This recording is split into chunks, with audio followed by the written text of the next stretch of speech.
Lass mich früh deine Gnade hören, denn auf dich vertraue ich.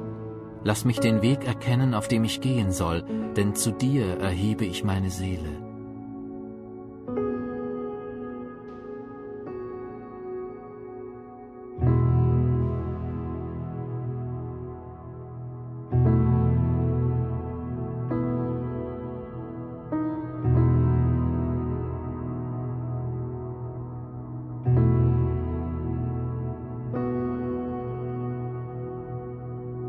Ich bin mit Christus gekreuzigt.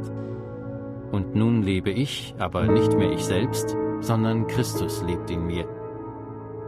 Was ich aber jetzt im Fleisch lebe, das lebe ich im Glauben an den Sohn Gottes, der mich geliebt und sich selbst für mich hingegeben hat.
Wir sind also mit ihm begraben worden durch die Taufe in den Tod, damit gleich wie Christus durch die Herrlichkeit des Vaters aus den Toten auferweckt worden ist, so auch wir in einem neuen Leben wandeln.